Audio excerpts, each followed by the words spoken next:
Hello, our names are Alexandra and Michelle.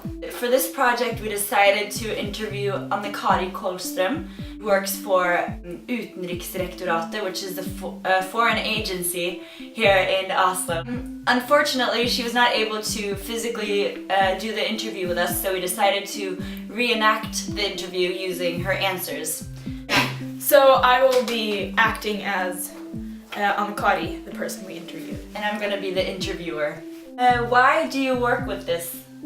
Well, I was attracted by the immigration field because it is an area that has characterized developments in the world after World War II, and especially in Europe after the labor migration began here in the 70s. Okay, so tell me about your personal experiences with the job. Well, today I work as the boss for those who work with citizenship, but I have worked with most types of cases in the field, so therefore I've had a bunch of different experiences. And taking so radical decisions is a big responsibility. The responsibility is with respect that we must ensure that Norwegian regulations and international conventions, such as the Refugee Convention, the Human Rights Convention, and the Child Convention, are followed. But we are also responsible for each individual so that nobody will be sent back to the country where they are persecuted.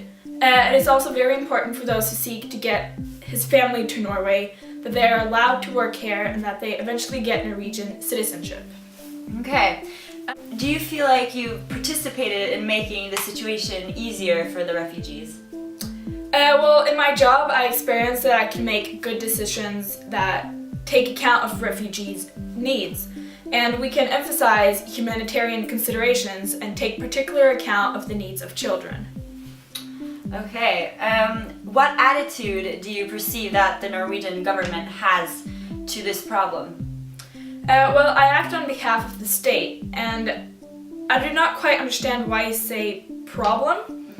If it is that too many refugees come to Europe and Norway now, the Norwegian government is committed to providing protection to those who need it.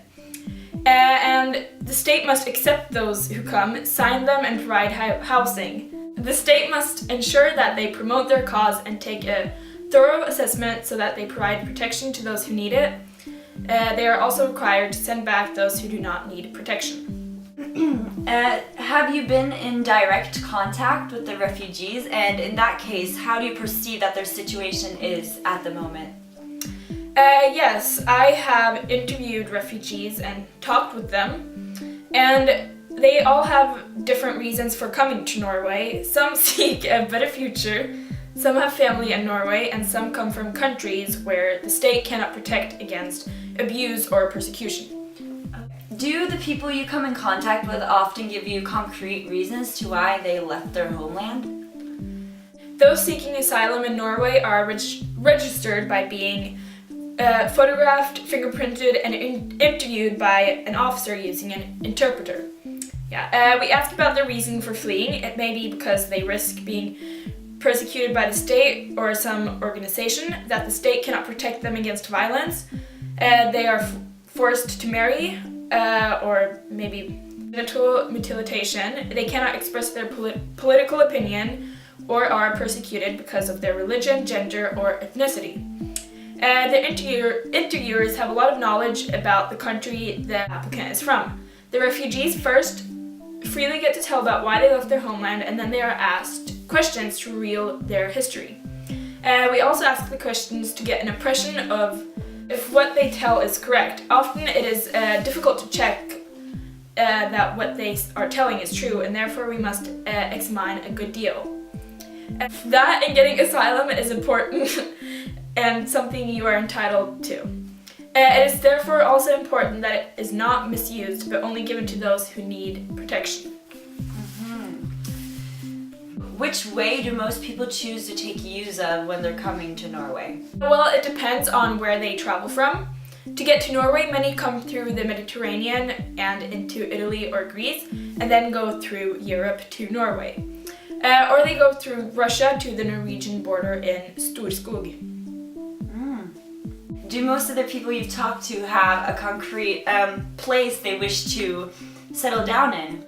Many people want to travel to a country they know welcome many refugees, and preferably to countries they have relatives or that there already are many from their country of origin who are former refugees. And this is then called diaspora. What do refugees look for in their new life? The most important thing is safety, then an opportunity to create a new life for himself and his family.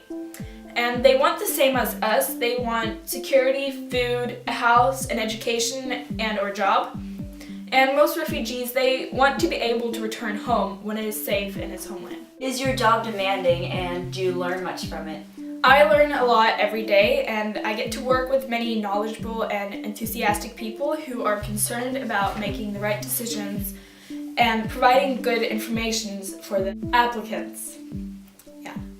It can be difficult knowing that there are so many wanting to get their case settled. It is also difficult when you have to say no to someone who wants to stay in Norway. And sometimes the rules can be so that one has to be very strict and send someone out of Norway, although it may mean that they can no longer live with their children. And it is necessary. We must follow the laws that the parliament decides.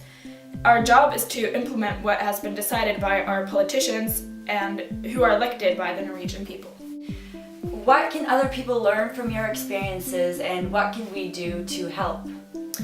Now it is important to give money to charity so that those who do not have the opportunity to run away from hunger and war in their own country can get help. Very many wish to give clothing and equipment to the refugees who are here in Norway. Several of our headquarters across the country have received many gifts, but now reports say that they need to take a break from it because they have a very high demand. Equally fine as a gift is that you give them your time. Check with a headquarter or a voluntary organization if you can do something for the refugees. You can also enroll as a friend or a volunteer worker through Red Cross and other organizations. Children and young people who come as refugees begin in school. So if there are any in your school, be a good friend and bring them into your life as they learn more about Norway and Norwegian society. What do you think is important to give the refugees, and how do you feel we can integrate them in the Norwegian society? From the IMDI website, those who have been granted permissions to stay in Norway will go through an induction program to prepare immigrants to participate in society and the workplace, and helping them to become economically independent. The introduction program shall include at least training in Norwegian society and measures to prepare for further education for employment. The state is responsible for implementing the program. Those were the answers that we received from Anna-Kari, and our opinion on them is... Yeah, we personally thought that the answers didn't really respond that well to the questions. It was kind of distant from what we asked, but that's what we got, so.